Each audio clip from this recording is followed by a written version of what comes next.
Taip, čia gimė 90-ųjų Lietuvos nepriklausomybę ir valstybingumą atgavom. Jeigu ne sąjūdis, gal ir iki šių dienų mes klūpotumėme ant kelių. Bet mūsų drąsuoliai, tie, kurie pirmieji pakvietė mus į kovą, susirinko čia. Būtent Birželio 3 yra sąjūdžio atgimimo diena. Paplokim jiems visiems. Žinoma, ir mes buvom visi kartu. Paprašykime žodį tarti sąjūdžio pirmeivį, profesorių Vytautą Radžvilą, Tautos forumo narį.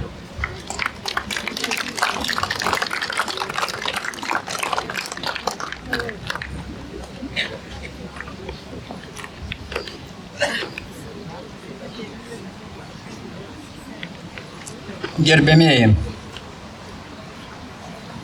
mes 10 metų ėjome į šią dieną. Todėl pirmiausia noriu padėkoti tiems, kurių pastangomis vyksta šios dienos renginys. Sporto rūmų klausimas iš tikrųjų galėjo būti išspręstas jau 2008 metais. Bet šiandien mes juos matome griūvančius. Ir nematome politinės valios juos gelbėti. Priešingai, daugybė ženklų rodo, kad daroma viskas, kad jiems būtų leista tyliai sunykti. Ir sunykti taip, kad paskui su liūdna veido išraiška būtų pasakyta: gelbėti vėlu, todėl nugriaukime. Iki to buvo eita, nors jau nuo 2015 metų vyriausybės priiminėjo vieną nutarimą po kito. Parengtas tiesiog puikus rūmų rekonstravimo ir įveiklinimo planas. Bet šiandien viskas, ką mes turime, tai vyriausybės neįpareigojanti Seimo rezoliucija, siūlanti apsvarstyti galimybės šį unikalios architektūrinės ir istorinės vertės pastatą gelbėti. Neįpareigojimas, negriežta direktyva, tiesiog rekomendacija. O tai reiškia vieną: už šitų rūmų vyksta tylus ir šiurpus užkulisinis žaidimas.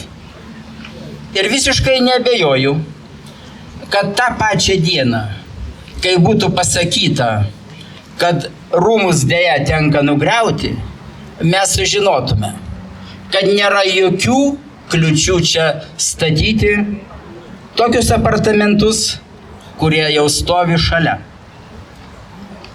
Tai neišvengiamai įvyks. Štai kodėl mes buvome priversti čia susirinkti.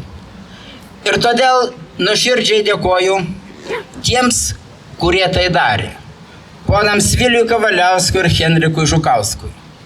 Dėkoju tiems Lietuvos patriotiškiams žmonėms, šviesuomeniai, kurie šių metų sausio 14 dieną Mokslo akademijos salėje dalyvavo pristatant rūmų rekonstrukcijos projektą.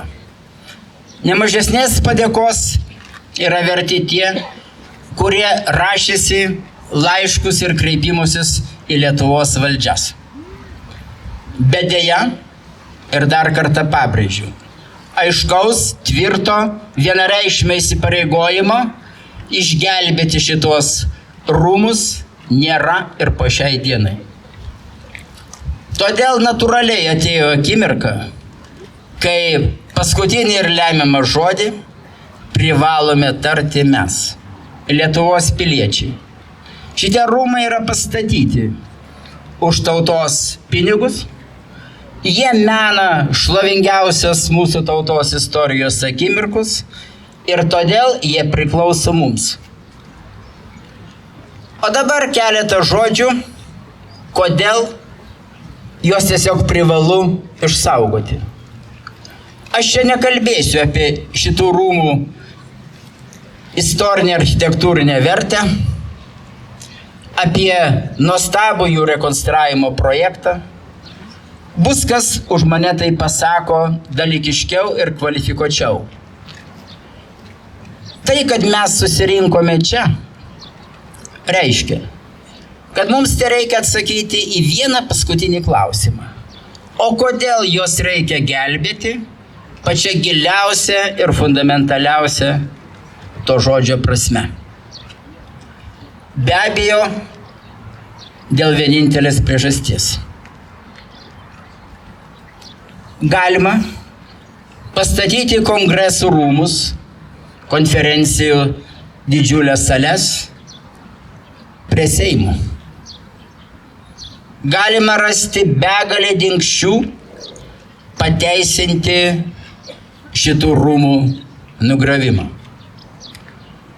Bet lemiamas ir triuškinamas argumentas visiems šiems planams yra toks.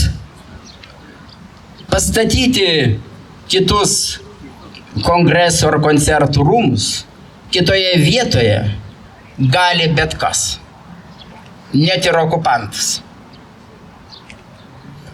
Lygiai taip pat galima suprasti, kodėl vis dėlto tikėtinas okupantas taip slapčia trokšta, kad tų rūmų šičia neliktų. Yra tie, kurie žvelgia toli į ateitį. Ir mes kartais šito neįvertiname. Todėl esame tiesiog neatsargus lengvabūdžiai. Atsisakome tai, kas kritišką valandą gali būti vienas svarbiausių mūsų dvasinės, moralinės atspirties ir pasipriešinimo taškų. Aš įsivaizduoju sporto rūmus, kuriuose atsirastų vietos Lietuvos atgimimo istorijai. Šiuolaikinės technologijos daro stebuklus. Todėl įmanoma įsivaizduoti, kad atsirastų ekspozicijos, panaudojant virtualias technologijas, kurios leistų kiekvienam šių rūmų lankytojui gyvai išvysti ir pajusti sąjūdžio steigiamojo suvažiavimo atmosferą ir išgirsti pasakytas kalbas. Tiesiog fiziškai pajusti virš Lietuvos pakilusią laisvės dvasią. Lygiai taip pat tos technologijos galėtų leisti taip pat išvysti, gyvai išvysti tuos rūmus po sausio 13-osios. Ir be abejo po tragiškųjų medininkų žudynių. Juk čia buvo pašarvoti žmonės, kurie atidavė savo gyvybę už tai, kad šiandien mes vadintumės Lietuvos valstybę. Yra dalykų, kuriuos įmanoma perteikti tik vieninteliu būdu, leidžiant gyvai pajausti. Galima pakeisti simbolius, su kuriais mes gynėme mūsų aukščiausiąją tarybą. Valstybės simbolių vietą gali užimti absoliučiai beprasmišką neužmirštuolę. Galima pervadinti pastatą, kuris buvo ginamas. Mes gynėme nesteigiamą į Seimą. Mes gynėme aukščiausią tarybą. Ir jeigu ją vadiname aukščiausią tarybą, tų dienų žygdarbis ir aukščiausios tarybos nuveiktų darbų prasmė nesikeičia. Bet šitokie dalykai vadinami atminties trinimu arba klastojimu. O svarbiausia, ką duotų šitokie rūmai su šitokiamis ekspozicijomis. Tai neturi būti gėdulo salės.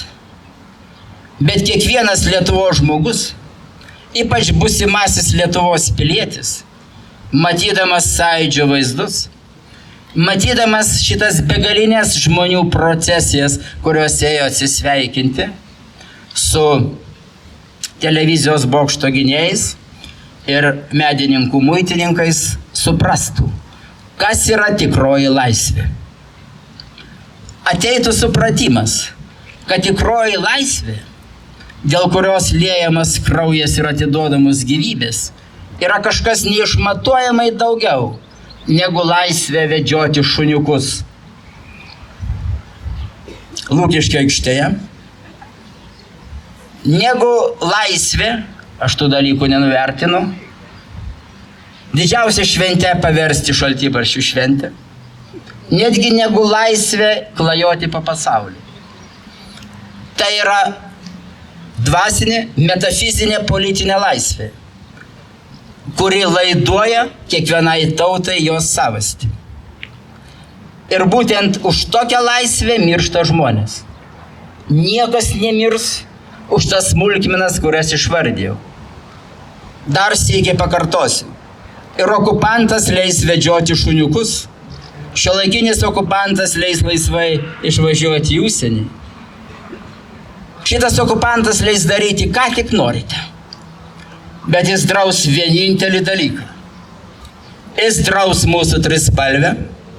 Jis draus užsiminti, kad 1990 metais Lietuva vis dėlto tapo laisva ir nepriklausoma valstybė. Jis darys tai, ką jau mes esame patyrę. Ir todėl neveltui pasakiau, kad tie rūmai gali tapti paskutinė atspara juodžiausia valanda. Aš meldžiuosi, kad ta valanda neateitų.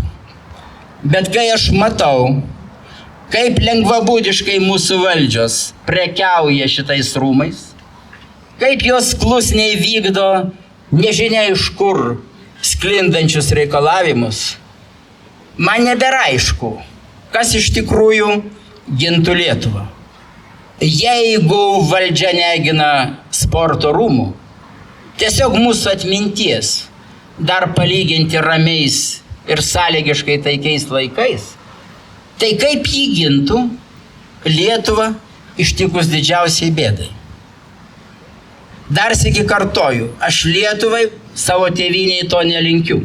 Ir nei vienas iš mūsų šito nelinkime. Bet tas blogiausias scenarijus, kurį galima įsivaizduoti, atrodytų taip. Kada nors mažas lietuviukas, vedamas už parankės tėvelių, eitų pro šitos rūmus ir paklaustų: tėveli, mamytė, kas čia yra? Kas tai per pastatas? Kas jame vyko? Ir nėra neįmanoma. Vieną kartą išmokime mes lietuviai pažadinti savo vaizduotę, kad tėveliui ar mamytei teks sušnibždėti: vaikeliai, šitame pastate buvo gimusi mūsų valstybė. Atsimink tai, nes tavo pareiga svajoti ir kada nors tą valstybę atkurti. Taigi, baigdamas noriu pasakyti tiek. Šitos scenarijos galima išvengti. Mes privalome būti pasiruošę kovoti, gintis ir apsiginti. Bet stebuklų nebūna. Jeigu mes nesugebėsime apginti šitų rūmų, mūsų galimybės apsiginti neatrodys įtikinamai. Todėl, apgindami šitos rūmus, mes dar kartą paliudysime tiems, kurie iš tiesų kėsinasi į mūsų laisvę, garbę ir valstybę. Lietuva bus apginta ir jos gynyba prasideda čia, prie šitų rūmų. Bravo!